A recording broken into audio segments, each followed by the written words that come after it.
Dance Barn Collective is a 501c3 nonprofit organization. We are based in Battle Lake, Minnesota, and we have a mission of bringing quality dance experiences to rural Minnesota, specifically in Otter Tail County.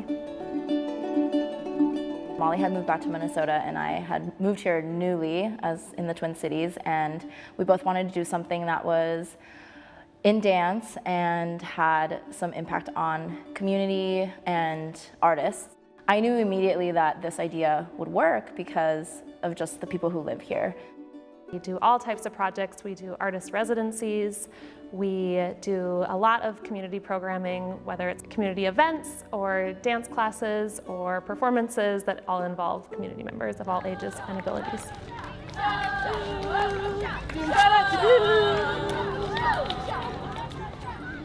The Dance Barn Festival is a week-long event that we host here in Battle Lake. We're able to invite people from different states and even sometimes different countries to come, and they spend a week-long pretty much getaway in Battle Lake, and they take class, they teach class, they get to create work and just spend time at the lake. And a lot of people who come are from cities like New York or Portland or Philly, so a lot of them have experienced the lake life for the first time.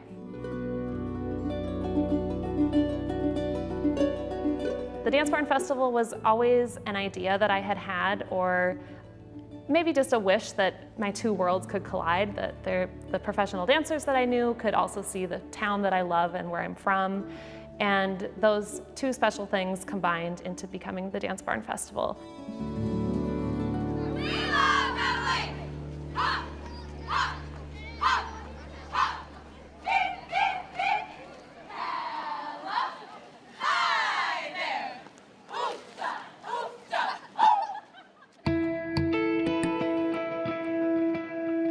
My dance theater company is called Current Harbor, and we're based out of Brooklyn, New York.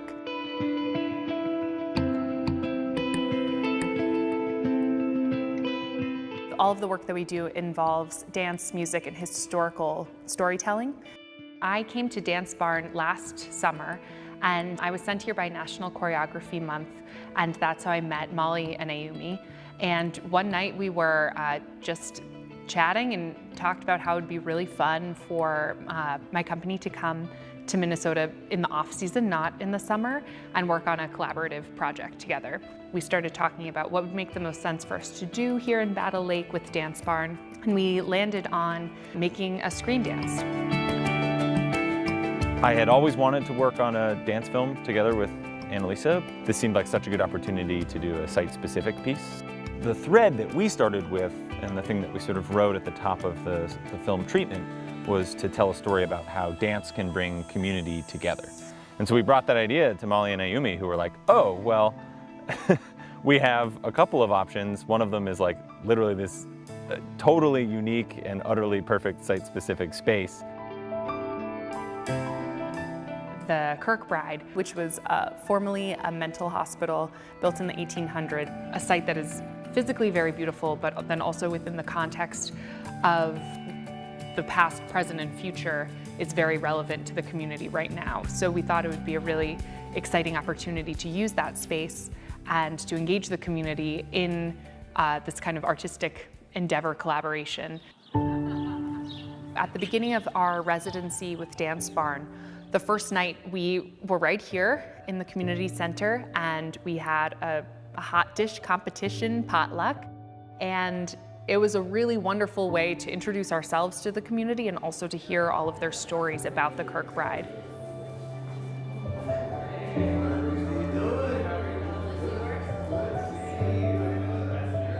The film is called Chase the Flying Hours, and the genre of dance, when we started thinking about what type of dance would make sense to be in this film, I got really excited by researching and seeing the historical context of square dancing here in Minnesota.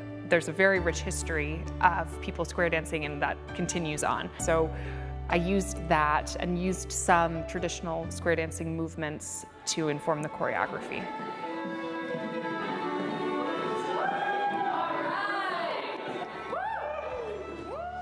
There's many ways that you can tell a story with film that you cannot do on the stage. You can play with time and space and energy, and for me as an artist, screen dance has been a way to explore my voice in a different way, explore how I move in another way, and get to collaborate with different artists as well. I also think that screen dance can be more accessible, especially in a rural area. It's just a different medium, and it's interesting to explore. I think sometimes as filmmakers or as performing artists, we think like, okay, well, you know, I can't have an artistic life if I'm not based in a major hub, but the experience of working with Dance Barn and working with Chris and working with all of the people who helped make this film possible, I just feel like art lives all over, and it can be made all over and be shared with and enjoyed by people of all ages, shapes, and sizes, and that's really, really wonderful.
Visit pioneer.org/postcards to catch up on missed episodes and to find out more about your favorite segments.